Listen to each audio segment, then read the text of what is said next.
الحمد لله وكفى وسلام على عباده الذين اصطفى أما بعد فأعوذ بالله من الشيطان الرجيم بسم الله الرحمن الرحيم وما تدري نفس ماذا تكسب غدا وقال النبي صلى الله عليه وسلم أعظم النكاح بركة أيسره مؤونة أو كما قال عليه الصلاة والسلام. بارك الله لنا ولكم في القرآن المجيد والفرقان الحميد. رب اشرح لي صدري ويسر لي أمري واحلل عقدة من لساني يفقهوا قولي. معزز سامعین کرام، آج کا دن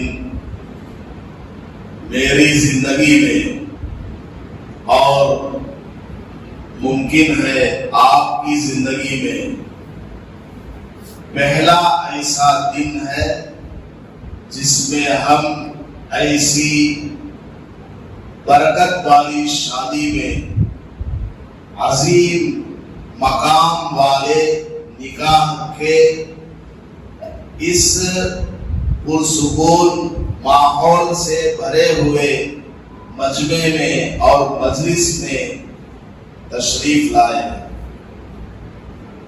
دنیا میں بے شمار مذاہب ہیں، ریلیجنس ہیں، ان کے طور طریقے مختلف ہیں.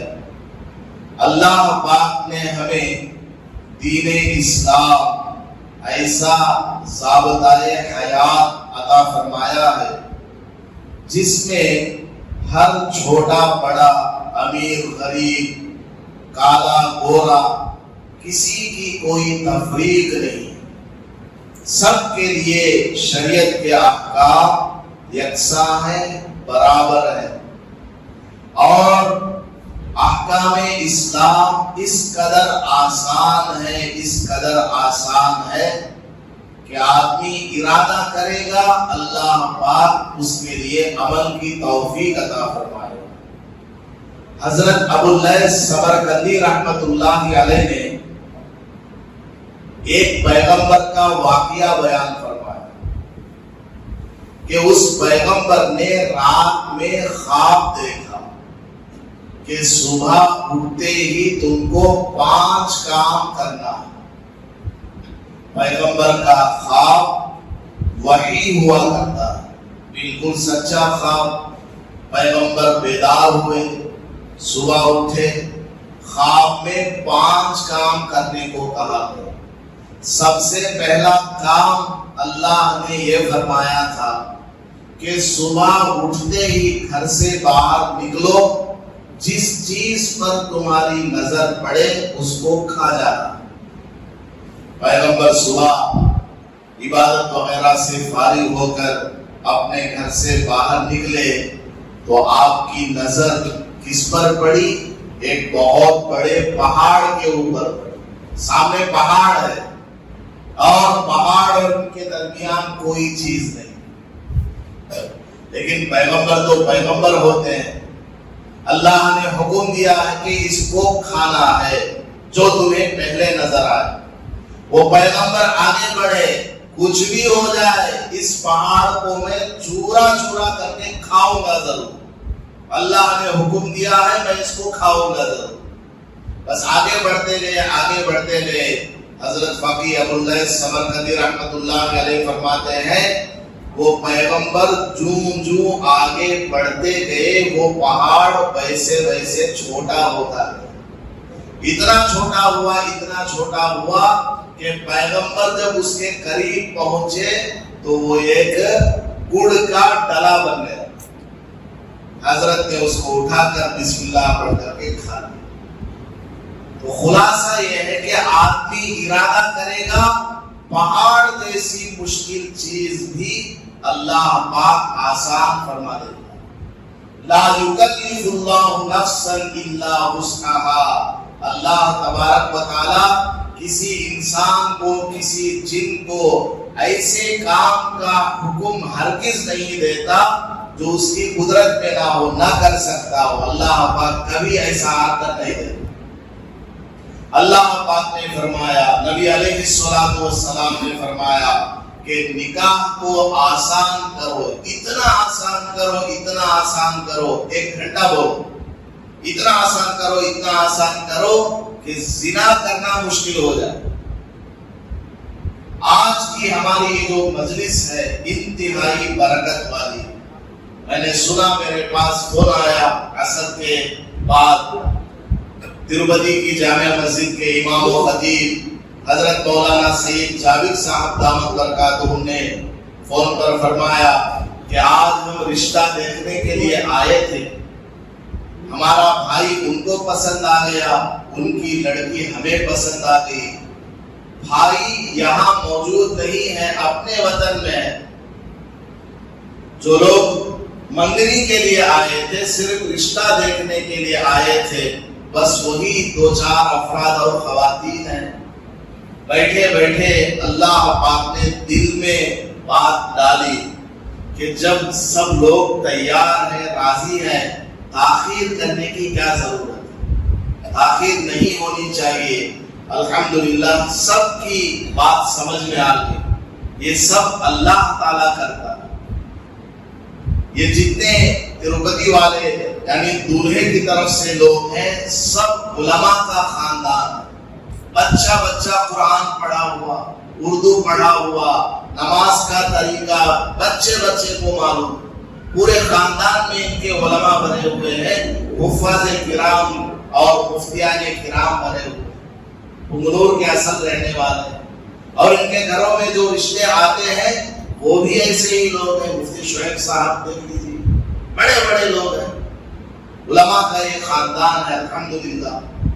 تو بیٹھے بیٹھے یہ سب طے ہو گیا عصر کے وقت، اور عصر کے بعد دولہے کو اطلاع دی گئی، بلکہ دولہے سے پہلے شاید مجھے اطلاع دی گئی کہ آج عشاء کے بعد نکاح ہے، آپ علماء کرام کو جوڑ لیں.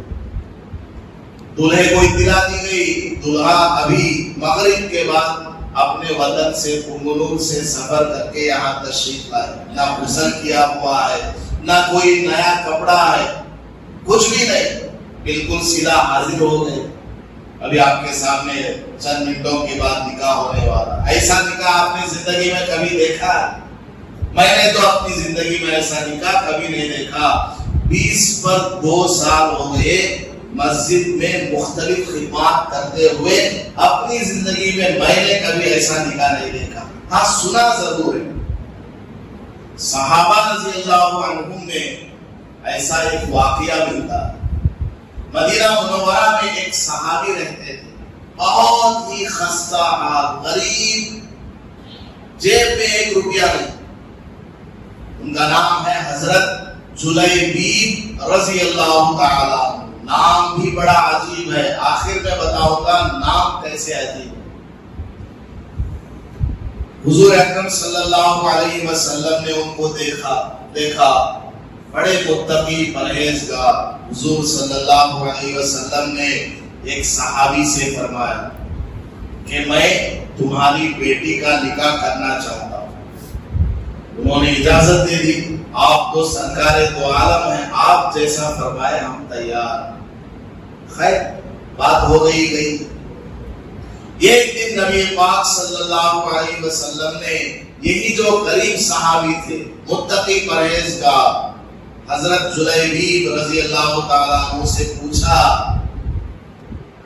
کیا تم شادی کرنا چاہتے ہو؟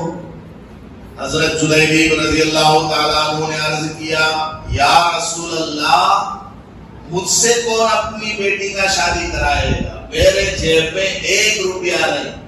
مدینہ منورہ میں سب سے غریب میں ہوں، اور شکل و صورت کے اعتبار سے بھی میرے اندر کوئی کمال اور خوبی نہیں، رہنے کا مکان ٹھکانہ کچھ بھی نہیں.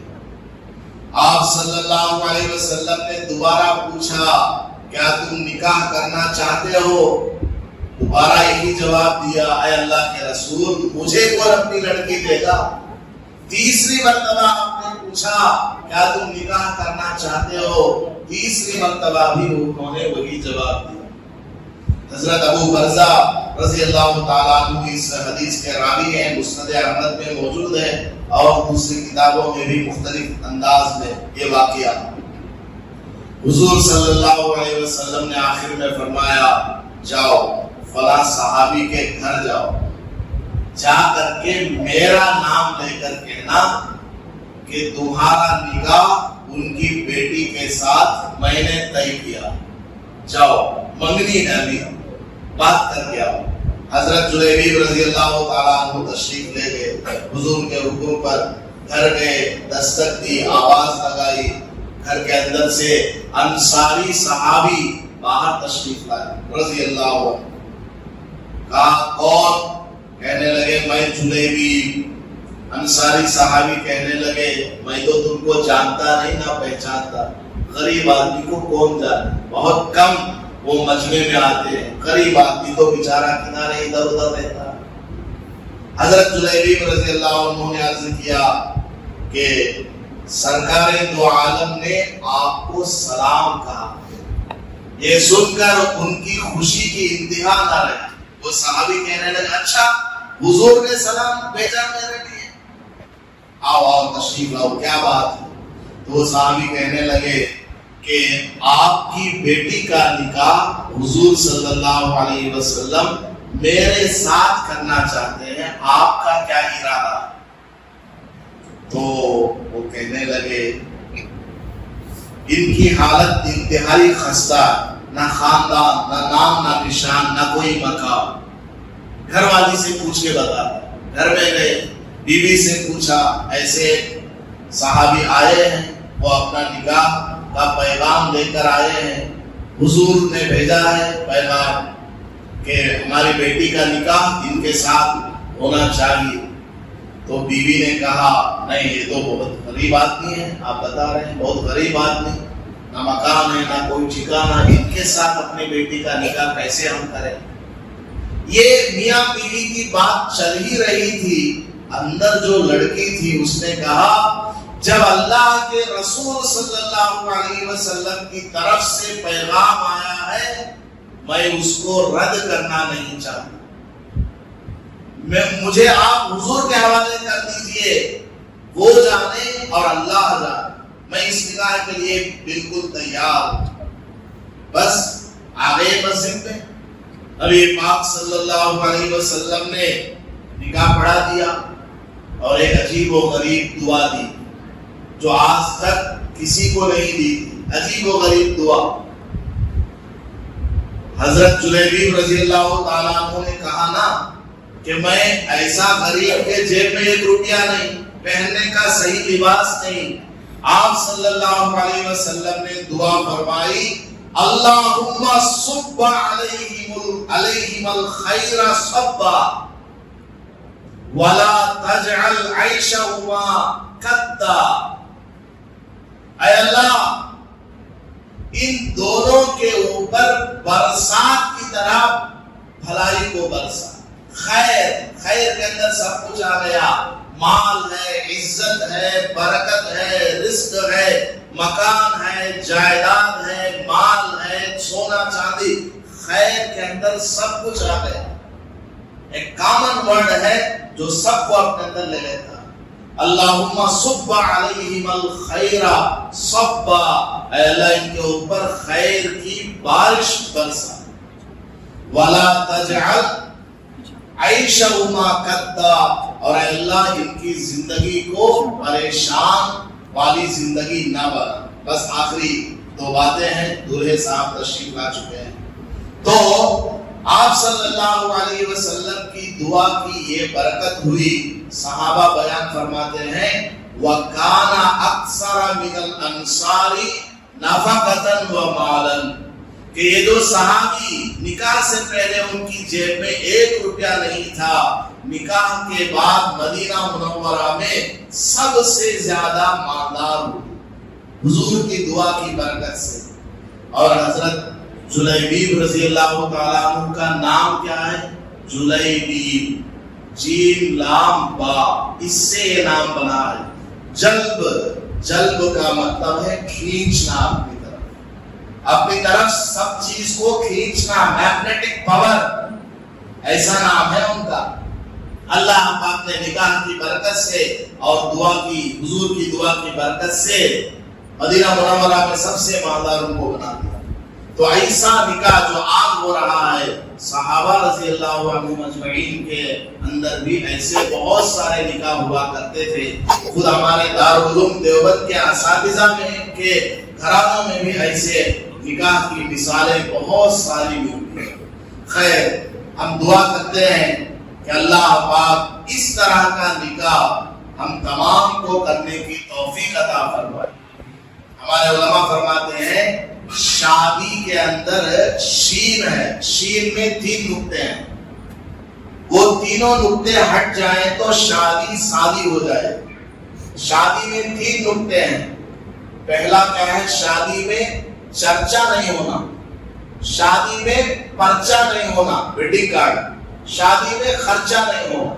یہ 3 چیزیں اگر نکل جائے، شین کے اوپر سے 3 نقطے ہٹ جائے تو وہ سین بن جائے گا. تو کیا ہو جائے گی؟ شادی سادی بن جائے گی.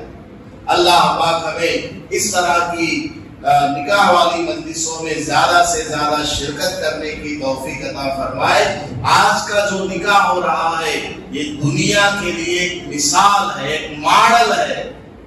آپ لوگ اس کو زیادہ سے زیادہ اس کو فوکس کریں، فیمس کریں، مشہور کریں، لوگوں میں بتائیں کہ شہر مدن پلی میں مسجد کوثر میں آج 12 شوال 1444 ہجری کو ایسا نکاح ہوا ہے کہ زندگی میں ہم نے کبھی ایسا نکاح نہیں دیکھا ہے. اللہ پاک اس نکاح کو اور اس نکاح کو کرنے کے لیے جتنے حضرات کی کوششیں ہوئی قبول فرمائے اور اللہ تبارک و تعالیٰ بے انتہا برکتیں عطا فرمائے. نماز سے پہلے میں نے اپنی جیب میں ہاتھ ڈالا اور جتنا پیسہ تھا نکال کر کے اپنے ایک جیب میں رکھ لیا ہے. گنا بھی میں نے نہیں ہے. میرا دل چاہتا ہے کہ یہ سارا پیسہ دولہے صاحب کی خدمت میں پیش کروں. یہ اس کو قبول فرما لیں، میرے لیے بڑی سعادت ہے. اللہ پاک اس کو بھی قبول فرما.